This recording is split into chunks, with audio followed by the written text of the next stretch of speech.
the Madman.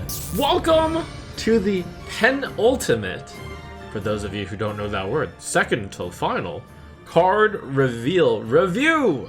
Tomorrow, all the remaining cards are going to be revealed.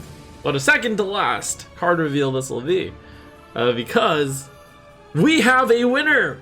We have a winner for most obvious strong deck. Welcome to Hunterstone! A few days back, I reviewed this little guy, Spirit Poacher. 2/2/2, summon a random dormant wild seed. You know, I was like, wow, is this the best card of all time? And I asked that before I even knew about the other wild seed cards that Hunter was getting.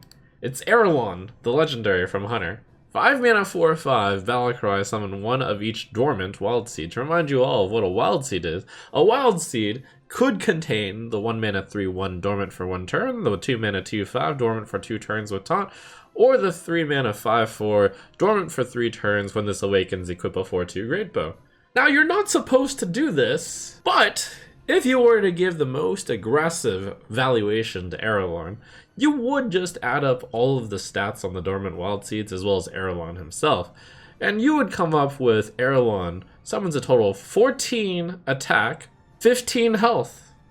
So you got a casual 5 mana 14/15 here. By the way, you got a 4/2 weapon as well. Welcome to the best deck. Well, the easy, first deck that's going to clearly be the deck to beat of the new expansion. It's the Wild Seed deck from Hunter. Wait, but that's not all. That's not all. I haven't shown you the card that makes it all possible yet. It's Wild Spirits. 3 mana nature Hunter spell. Summon 2 different dormant wild seeds. Make your wild seeds awaken 1 turn sooner. Were you afraid that the wild seeds would take too long to summon? Because, man, the downside is the dormant stuff.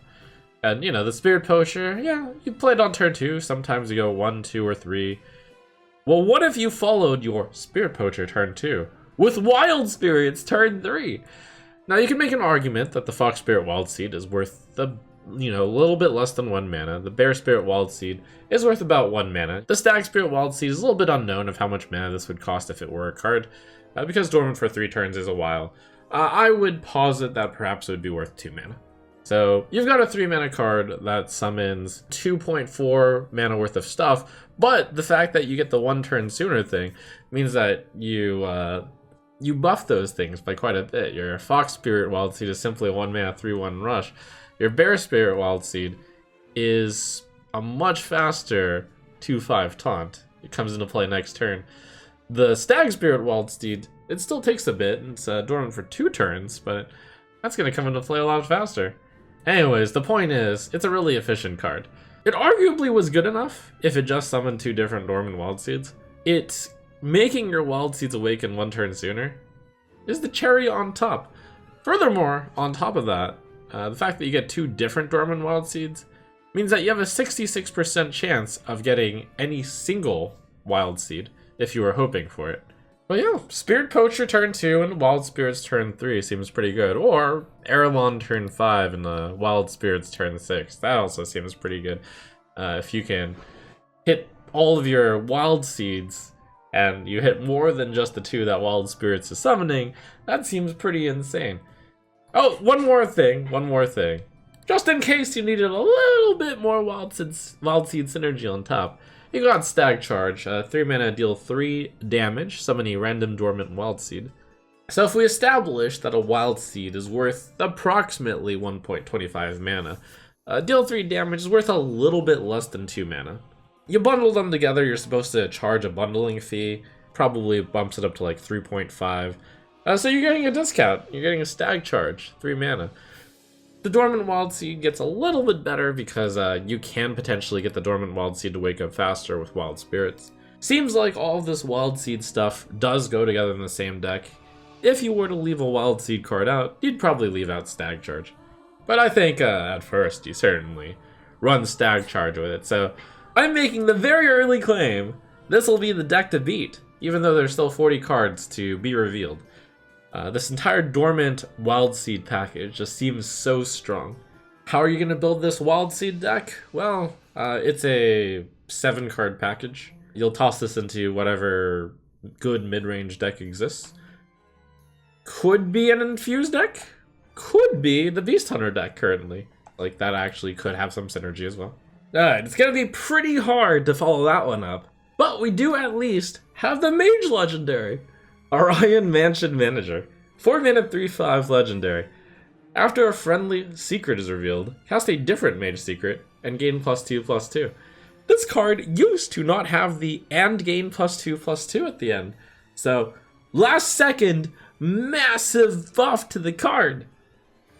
Does that make this card good? So, the problem with evaluating this card is we have 9 of the mage cards revealed so far. There's one that's hidden away. Is it going to be a major secret synergy card? If it is, maybe there's some chance of this. But the problem is the mage secret that was revealed this expansion is Vengeful Visage, and that was not a very good secret. What do you want with your Orion Mansion Manager? You probably want the Oasis guy, the one that summons the Water Elemental. You want your counter spell. Those are the two that are most likely to protect Orion when they try to remove the Orion. And then, surprise! The secret triggers. Orion is a 4 mana 5/7 and then gave you massive value by casting an entirely new secret on top.